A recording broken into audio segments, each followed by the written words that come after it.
আজকে আমরা দেখব পার্ট 1 আর্টিকেল 1 থেকে 4 অবধি কী আছে। তো প্রথমে আর্টিকেল 1 এ যেটা লেখা আছে সেটা হলো India as a union of state. India as a union of state, not a federation of state. তো এই ইউনিয়ন অফ স্টেট আর ফেডারেশন অফ স্টেট এই দুটো কথার মানের মধ্যে তফাৎ আছে। ইউনিয়ন অফ স্টেট আমাদের কেন বলা হয়েছে? কারণ আমাদের যে স্টেটগুলো আছে, মানে যে রাজ্যগুলো আছে, যেমন আমাদের 28টা স্টেট আছে আর 8টা ইউনিয়ন টেরিটরি আছে। এই 28টা স্টেট আর 8টা ইউনিয়ন টেরিটরি, এই 28টা স্টেটের মধ্যে কোনো অ্যাগ্রিমেন্ট নেই, নো অ্যাগ্রিমেন্ট। এদের মধ্যে কোনো অ্যাগ্রিমেন্ট নেই। আর এই যে স্টেটগুলো আমাদের আছে সেই স্টেটগুলো কেউ সিসিড করে চলে যেতে পারবে না। যেমন কোনো রাজ্য ভাবলো যে আমরা বার করে নিয়ে গিয়ে আলাদা দেশ বানাবো, সেটা হবে না। তো তাই জন্য ডক্টর বি.আর. আম্বেদকর এই ফেডারেশন ওয়ার্ডটার ওপরে ইউনিয়ন অফ স্টেট এই ওয়ার্ডটাকে বেশি করে চুজ করেছিলেন। তাই জন্য আমরা ইউনিয়ন অফ স্টেট বলে জানি, not a federation of state. Federation of state কোনটা? ফেডারেশন অফ স্টেট হলো ইউএসএ। ফেডারেশন অফ স্টেট হলো ইউএসএ। মানে কি, ইউএসএর যে রাজ্যগুলো আছে, এই ইউএসএর যে রাজ্যগুলো আছে সেগুলো সব রাজ্য একসাথে এসে তারা অ্যাগ্রিমেন্ট করে ইউএসএ রাজ্য বা দেশটাকে তৈরি করেছে। তাই জন্য সেটা হলো ফেডারেশন অফ স্টেট, আর আমাদের হলো ইউনিয়ন অফ স্টেট। এবার ইন্ডিয়াকে আর্টিকেল 1-এ বলা আছে ইন্ডিয়া, দ্যাট ইজ ভারত। মানে ইন্ডিয়া, যেটাকে আমরা ভারত হিসাবেও নাম বলেও জানবো। এবার এই জন্য এই যে ইউনিয়ন অফ স্টেট আছে, ইন্ডিয়াকে তাই জন্য বলে ইনডেস্ট্রাক্টেবল। ইনডেস্ট্রাক্টেবল মানে ইন্ডিয়ার ইউনিয়নটা ইনডেস্ট্রাক্টেবল, কিন্তু স্টেটগুলো ডিস্ট্রাক্টেবল। স্টেটগুলো হলো ডিস্ট্রাক্টেবল। স্টেটগুলো ডিস্ট্রাক্টেবল মানে আমাদের যে রাজ্যগুলো আছে সেই রাজ্যগুলোকে আলাদা আলাদাভাবে ডিস্ট্রাক্ট মানে বাউন্ডারি অল্টার করা, মানে বাউন্ডারি ছোট করা, বাউন্ডারি বড় করা, নতুন রাজ্য তৈরি করা, পুরনো 2-3টে রাজ্যকে একসাথে করে একটা রাজ্য তৈরি করা, বা ভেঙে একটা রাজ্যকে ভেঙে দুটো রাজ্য তৈরি করা, এইগুলো করা যায়। তাই জন্য ইন্ডিয়ার ইউনিয়নটা হলো ইনডেস্ট্রাক্টেবল, মানে পুরো দেশটা ভাঙা যাবে না, কিন্তু স্টেটগুলো হলো ডিস্ট্রাক্টেবল। স্টেটগুলোকে আমরা ভাঙতে পারবো। তো এই যে ইন্ডিয়ার যতগুলো স্টেট আর ইউনিয়ন টেরিটরি আছে, এগুলো লেখা আছে ফার্স্ট স্কেডিউলে। ফার্স্ট স্কেডিউল, ফার্স্ট স্কেডিউল আমাদের এই রকম। ফার্স্ট স্কেডিউলের মধ্যে কী কী লেখা আছে? সেটা হলো 28টা রাজ্য আর 8টা ইউনিয়ন টেরিটরি। এই ফার্স্ট স্কেডিউলটা আমি কেন মেনশন করছি, এটা একটা কারণ আছে, সেই কারণটা আমি পরের দিকে গিয়ে বলবো। এবার এরপরে হলো এখানে দুটো ওয়ার্ডের বিষয়ে জানতে হবে, সেটা একটা হলো গিয়ে টেরিটরি আর একটা হলো ইউনিয়ন। এই টেরিটরি আর ইউনিয়নের মধ্যে তফাৎ আছে। যেটা শুধু ইউনিয়ন, শুধু যেটা ইউনিয়ন অফ ইন্ডিয়া আমাদের, সেটার মধ্যে শুধু কি আমাদের রাজ্যগুলো আছে, শুধু আমাদের রাজ্যগুলো আছে। এই যে আমাদের রাজ্যগুলো আছে যে কটা 28টা রাজ্য সেইগুলোর মধ্যে এখানে শুধু 28টা স্টেট আছে। 28টা স্টেট শুধু আছে এখানে। কিন্তু টেরিটরি অফ ইন্ডিয়া এখানে শুধুমাত্র স্টেট না, 28টা স্টেট প্লাস 8টা আমাদের যে ইউনিয়ন টেরিটরি আছে সেইগুলো পুরোটা ধরা হয়। প্লাস কোনো টেরিটরি ইন্ডিয়া যদি অ্যাকোয়ার করে, এই ওয়ার্ডটা খুব ইম্পর্ট্যান্ট, যে অ্যাকোয়ার্ড টেরিটরি। অ্যাকোয়ার্ড টেরিটরি যেমন ইন্ডিয়া আর পাকিস্তানের যুদ্ধে যদি এই পিওকেটাকে ইন্ডিয়া যদি নিয়ে নেয়, তাহলে সেটা কি হবে? অ্যাকোয়ার্ড টেরিটরি হবে। সেই অ্যাকোয়ার্ড টেরিটরি, এটা হলো গিয়ে ইউনিয়ন আর টেরিটরির মধ্যে ডিফারেন্স। এরপরে আমাদের আসতে হবে, পরে হলো আর্টিকেল 2। আর্টিকেল 2 এর মধ্যে কি লেখা আছে? আর্টিকেল 2টা হলো যে পার্লামেন্টের কাছে পাওয়ার দেওয়া আছে, পার্লামেন্ট ল তৈরি করবে কিসের জন্য? না নতুন স্টেট যেগুলো অলরেডি এক্সিস্ট করে কিন্তু আউটসাইড অফ ইন্ডিয়ান ইউনিয়নে ছিল, মানে যেগুলো অলরেডি আছে, যেমন এক্সাম্পল এখানে দেওয়া আছে পন্ডিচেরি। পন্ডিচেরি আগে এক্সিস্ট করতো কিন্তু এটা ইন্ডিয়ার ইউনিয়নের বাইরে ছিল, সেই রকম একটা স্টেটকে এখানে অ্যাডমিশন মানে ঢুকিয়ে নেওয়া যাবে। আরেকটা হলো পাওয়ার টু স্ট্যাবলিশ নিউ স্টেট, যেমন যদি কোনো একটা রাজ্য অ্যাকুইজিশন বা ডিসকভারি করার পরে যেটা আগে ছিল না, সেইটা সেই নতুন স্টেটকে যদি নিয়ে নেওয়া হয় ইন্ডিয়ান ইউনিয়নের মধ্যে, সেটাকে বলা হয় পাওয়ার টু স্ট্যাবলিশ। তো এই আর্টিকেল 2 এর মধ্যে দুটো জিনিস আছে, একটা হলো পাওয়ার টু অ্যাডমিট, একটা হলো পাওয়ার টু অ্যাডমিট, একটা হলো পাওয়ার two establish. Power to admit হলো যেটার মধ্যে অলরেডি এক্সিস্ট করছিল। পাওয়ার টু স্ট্যাবলিশের মধ্যে কি আছে, যেটা নট ইন এক্সিস্টেন্স, মানে এগুলো এক্সিস্ট করছিল না, এটা অ্যাকুইজিশনের মাধ্যমে ইন্ডিয়ান ইউনিয়নে নেওয়া হয়েছে। এই দু রকমের স্টেট তৈরি করার আর্টিকেল 2-তে পার্লামেন্টকে পাওয়ার দেওয়া আছে, যে ওরা পার্লামেন্ট লয়ের মাধ্যমে, একমাত্র ইন্ডিয়ান পার্লামেন্ট, এখানে পার্লামেন্ট বলতে ইন্ডিয়ান পার্লামেন্টের কথা বলা হয়েছে, ইন্ডিয়ান পার্লামেন্ট লয়ের মাধ্যমে করতে পারে। এটা হলো আর্টিকেল 2 এর মধ্যে লেখা আছে। নেক্সট হলো আর্টিকেল 3। আর্টিকেল 3 এখানটা হলো খুব ইম্পর্ট্যান্ট একটা জিনিস, যেটার মধ্যে কি আছে, যে আর্টিকেল 2-তে কি ছিল, যে আমরা নতুন স্টেট নিচ্ছি বা যেটা এক্সিস্ট করছিল সেরকম একটা স্টেট ইন্ডিয়ান ইউনিয়নে ঢুকছে, আর একটা যেটা এক্সিস্ট করছিল না সেই রকম কোনো স্টেট ইন্ডিয়ান ইউনিয়নে ঢুকলো। এবার আর্টিকেল 3 কি বলছে, যে পুরো ইন্ডিয়ার মধ্যে 2টো বা 3টে নতুন আমি স্টেট তৈরি করব। কিভাবে তৈরি করব না, অন্য কোনো একটা স্টেটকে ভেঙে দুখানা করে দিলাম, দুটো করে দিলাম, বা দুটো স্টেট ছিল সে দুটোকে জুড়ে আমি একটা করে দিলাম। সেপারেশন বা ইউনাইট, দুটো টেরিটরি করতে পারবো স্টেটের। আর্টিকেল আর্টিকেল 2টা বলছিল কি, যেখানে আমি নতুন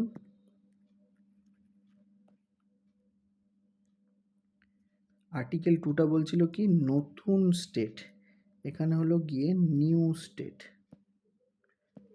স্টেট তৈরি করছি, নতুন আসছে এখানে স্টেট। আর আর্টিকেল 3 কি বলছে, এখানে হলো যে স্টেট তৈরি হয়ে গেছে, এবার সেই স্টেটের বাউন্ডারিগুলোকে আমি চেঞ্জ করব, সেটা বলছে আর্টিকেল 3, যে আমি বাউন্ডারিগুলোকে কীভাবে চেঞ্জ করার জন্য সেটা কাকে কাকে পারমিশন দেওয়া হয়েছে, যে কে করতে পারবে বাউন্ডারিগুলো চেঞ্জ, কে করতে পারবে তার জন্য একটাই সোল অথরিটি, সেটা হলো পার্লামেন্ট এখানে লয়ের মাধ্যমে করতে পারে। কিভাবে করবে না, একটা স্টেটকে দুটো ভাঙতে পারবে, বা দুটো স্টেটকে একটাই তৈরি করতে পারবে, সেপারেট করতে পারবে বা ইউনাইট করতে পারবে। আর কি করতে পারবে, যে একটা স্টেট আছে সেই স্টেটের এরিয়া বাড়াতে পারবে বা কমাতে পারবে। আর কি করতে পারবে, যে নাম চেঞ্জ করতে পারবে। যেমন রিসেন্টলি যেটা হয়েছে সেটা হলো উড়িষ্যা ছিল, সেটাকে চেঞ্জ করে কি করা হয়েছে, ওডিশা করা হয়েছে। তো এইরকম আগে ছিল উত্তরাঞ্চল, এখন সেটাকে চেঞ্জ করে করা হয়েছে উত্তরাখণ্ড। তো এই 3টে আর্টিকেল 3 এর মাধ্যমে করা যাবে। তো আর্টিকেল 2 আর আর্টিকেল 3 এর ডিফারেন্স কি?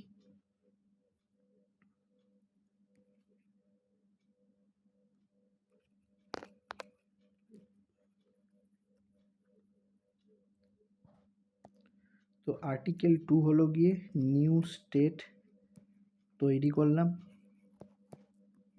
আর্টিকেল 3 কি বলছে, যে স্টেটগুলো তৈরি হয়েছে সেই স্টেটগুলোকেই আমি এরিয়া কমাবো, বাড়াবো বা তাদের নাম চেঞ্জ করব সেইগুলোতে আর্টিকেল 3 এর মাধ্যমে হবে। এবার এই যে আর্টিকেল 3 এর যে প্রসিডিওর, আর্টিকেল 3 এর প্রসিডিওরের জন্য কিছু প্রসেস আছে। প্রসেসটা কি?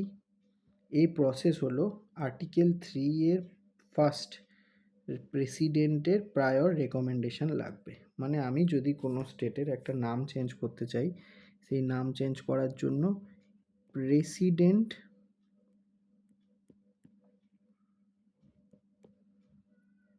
পার্লামেন্টকে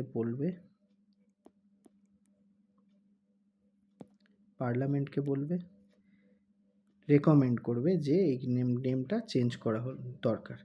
এবার কি হবে, প্রেসিডেন্ট সেই বিলটা স্টেট লেজিসলেচারের কাছে পাঠাবে। মানে কি, যে স্টেটের নাম চেঞ্জ হবে, যেমন যদি ওয়েস্ট বেঙ্গলের নাম চেঞ্জ হয়, ওয়েস্ট বেঙ্গলের নাম চেঞ্জ আমি করতে চাইছি, প্রেসিডেন্ট কি করবে, ওয়েস্ট বেঙ্গলের যে বিধানসভা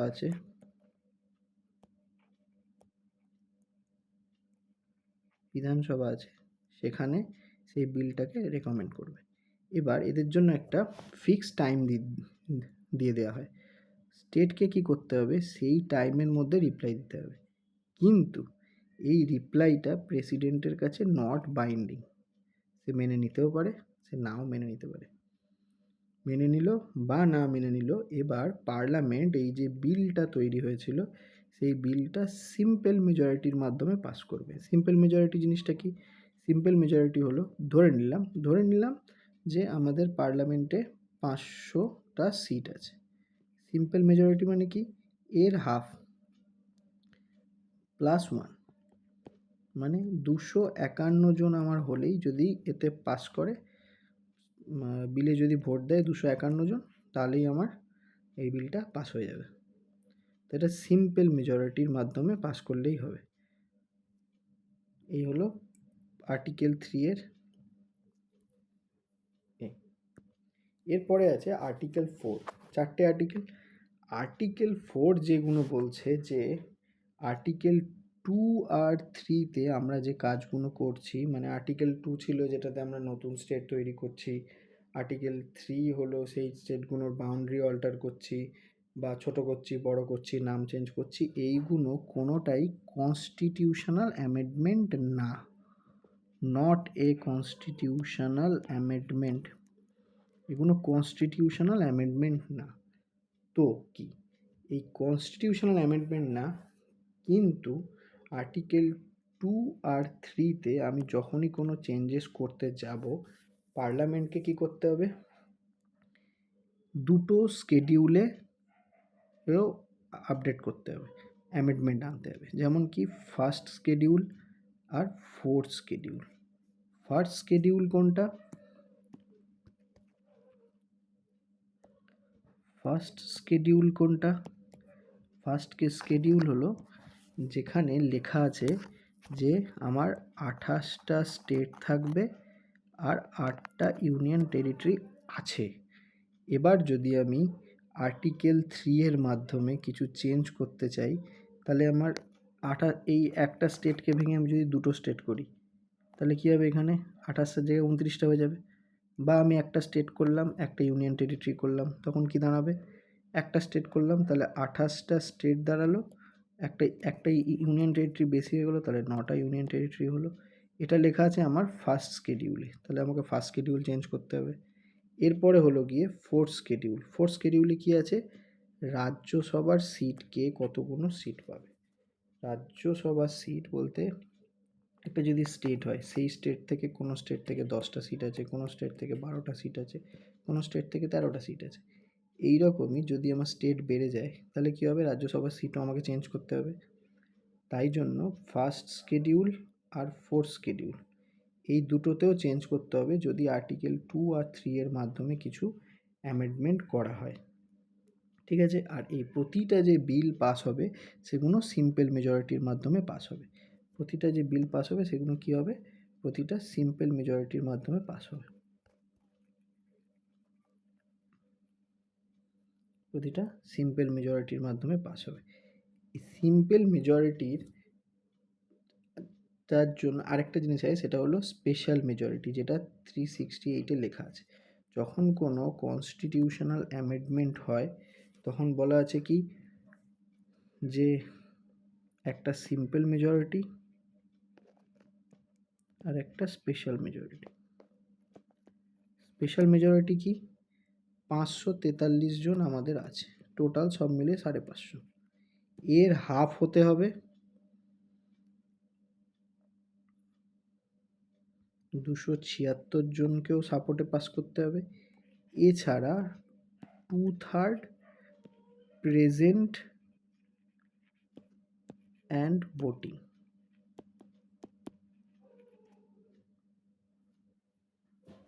মানে যারা প্রেজেন্ট আছে পার্লামেন্টে, যেদিন বিলটা পাস হয়েছে সেদিন যতজন আছে তার 3/2 পাস করতে হবে। টোটাল তো যতজন আছে তাদের 50% সিম্পল মেজরিটি করতেই হলো। তাছাড়া যারা প্রেজেন্ট অ্যান্ড ভোটিং, যারা প্রেজেন্ট আছে আর ভোট দিচ্ছে তাদেরও 2/3 সেখানে সেই বিলটার সাপোর্টে পাস করতে হবে, তাহলেই সেই বিলটা পাস হবে। ঠিক আছে, এই ছিল আর্টিকেল 1 to 4। এছাড়াও মিডিলে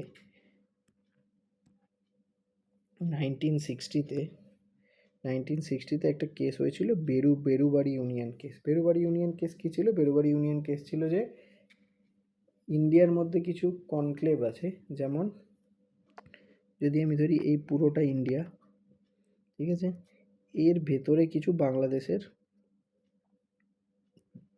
কনক্লেভ মানে লোক রয়ে গেছিল, বাকিটা কিন্তু ইন্ডিয়া, মাঝখানটা বাংলাদেশের রয়ে গেছিল। এবার এ পাশটা আবার বাংলাদেশ, তো ইন্ডিয়ার এই কনক্লেভগুলো বাংলাদেশকে ফিরিয়ে দিচ্ছিল, বাংলাদেশও সেই রকম এখানে কিছু কনক্লেভ ছিল সেটা ইন্ডিয়াকে ফিরিয়ে দিচ্ছিল, এই মাঝে মাঝে এরকম।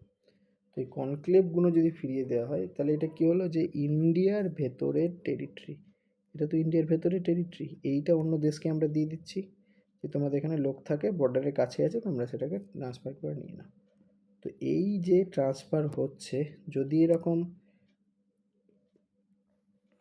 টেরিটরি সিড করে দেওয়া হয়, দিয়ে দেওয়া হয়, সুপ্রিম কোর্ট তখন বলেছিল বেরুবাড়ি ইউনিয়ন কেসে যে এইরকম যদি টেরিটরি দিয়ে দেওয়া হয় পুরোই অন্য দেশকে দিয়ে দেওয়া হয়, তখন সেটা আর্টিকেল 3-তে আমরা ধরবো না। আর্টিকেল 3 কী ছিল? সিম্পল মেজরিটি ছিল। সিম্পল মেজরিটি ছিল মানে যতজন আছে তার হাফ পাস করলেই হবে। কিন্তু বেরুবাড়ি ইউনিয়ন কেসে বলা হলো যদি আমি টেরিটরি সিট করতে চাই তাহলে আমাকে কী করতে হবে? স্পেশাল মেজরিটিতে দিতে হবে, মানে কি, half plus 2/3 present and voting, half plus 2/3 present and voting. Boundary dispute যদি মেটাতে হয়, টেরিটরি যদি সিট করতে হয়, তাহলে আমাকে স্পেশাল মেজরিটির মাধ্যমে করতে হবে, সিম্পল মেজরিটিতে হবে না। ঠিক আছে, এই ছিল আর্টিকেল 1-এর। এবার যদি এটাকে যদি একটা কুইক রিভিশন মেটেরিয়ালের মাধ্যমে যদি আমরা যাই, তাহলে কুইক রিভিশন মেটেরিয়ালের মাধ্যমে কী হবে? আর্টিকেল 1 এখানে কি আছে? India as a union of state. Article 2 external admission, মানে বাইরে ছিল না যেগুলো, নতুন স্টেট আমরা অ্যাডমিট করছি, যেগুলো এক্সিস্টেন্স ছিল, যেগুলো বা যেগুলোকে অ্যাকোয়ার করব, সেগুলো আমরা আর্টিকেল 2 এর মাধ্যমে অ্যাকোয়ার করা হবে। Article 3 internal reorganisation, presidential recommendation লাগে যার জন্য, যেমন আমরা স্টেটকে অল্টার করছি, তাদের বাউন্ডারি ছোটো করছি, বড় করছি, নাম চেঞ্জ করছি, এগুলোর জন্য প্রেসিডেন্সিয়াল রেকমেন্ডেশন লাগে আগে থেকে। আর্টিকেল 4 কি? সিম্পল মেজরিটির মাধ্যমেই হয়ে যাবে। আর একটা কী আছে? সিডিং টেরিটরি, যদি টেরিটরি সিড করতে হয় তাহলে সেটা 360A কনস্টিটিউশনাল অ্যামেন্ডমেন্ট অ্যাক্টের মাধ্যমে করতে হবে, যেটার জন্য স্পেশাল মেজরিটি লাগে। আর যদি আর্টিকেল 2 আর আর্টিকেল 3 এর মাধ্যমে কোনো স্টেট অল্টার হয় বা নতুন স্টেট আসে, যাই হোক, সেটা আমাকে ফার্স্ট আর ফোর্থ শিডিউলে আপডেট করতে হবে অটোমেটিক্যালি। ফার্স্ট আর ফোর্থ শিডিউল, যেটার মধ্যে আছে টেরিটরি, আর ফোর্থ শিডিউলের মধ্যে কি আছে, যেটা হলো গিয়ে রাজ্যসভা সিট। এই দুখানের মধ্যে আমাকে, এইটা হলো ফার্স্ট, এটা হলো গিয়ে ফোর্থ শিডিউল। এই দুটোর মধ্যেও আমাকে চেঞ্জ করতে হবে। ঠিক আছে, এই ছিল article 1 to 4 union and its territory. Next part আসবে নেক্সট ভিডিওতে। Thank you.